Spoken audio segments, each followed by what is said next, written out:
Acts chapter 3, beginning in verse 1. One day Peter and John were going up to the temple at the time of prayer at 3 o'clock in the afternoon. And a man who was lame from birth was being carried to the temple gate called Beautiful, where he was put every day to beg from those going into the temple courts. When he saw Peter and John about to enter, he asked them for money. Peter looked straight at him, as did John, and Peter said, "Look at us." So the man gave them his attention, expecting to get something from them. Peter said, "Silver or gold I do not have, but what I do have I give you. In the name of Jesus Christ of Nazareth, walk." Taking him by the right hand, he helped him up, and instantly the man's feet and ankles became strong. He jumped to his feet and he began to walk. Then he went with him into the temple courts, walking and jumping and praising God. When all the people saw him walking and praising God, they recognized him as the same man who used to sit begging at the temple gate called Beautiful. They were filled with wonder and amazement at what had happened to him. It's so easy at a time like this to begin looking around and thinking about all the ways that we are unable to serve God right now. Chances are you haven't had an opportunity to be around many of your family members, your extended family. You certainly haven't had a chance or an opportunity to be around your church family, or to be around people that you are used to being with at school or at your job place and your work site. And so the question then becomes, what can I do? What do I have to offer the world in God's kingdom when I'm stuck at home? This is the reality we live in at the moment. But I love at what Peter does here. When the lame man is begging for money and Peter and John begin to walk by him, he looks up expecting that Peter would give him some type of monetary gift. That's what he wanted. I love what Peter does.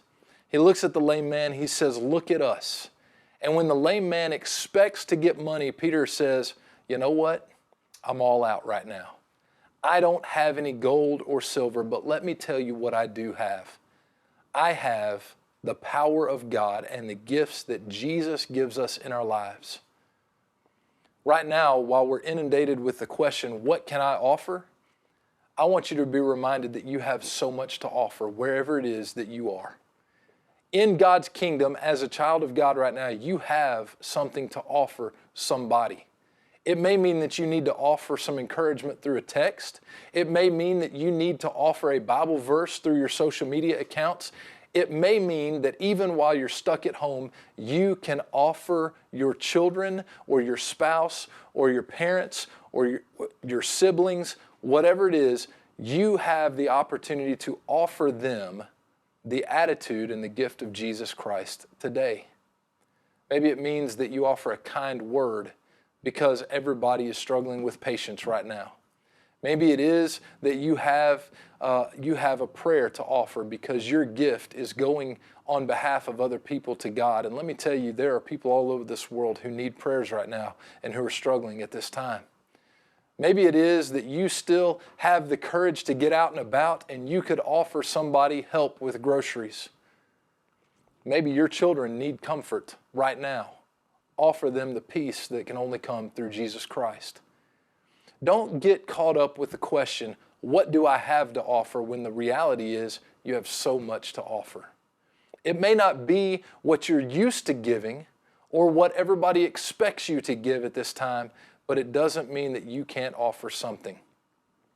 Oftentimes, we just need to look around where we are and the circumstances that we find ourselves, and we need to reevaluate and just simply refocus our attentions. If you're stuck at home with your kids right now, offer them Jesus. Offer them your time and your patience and your kind words. If it is that you're still expected to work from home and you're having to have constant teleconferences and these online meetings, offer to pray for the people that you work with, even at a distance.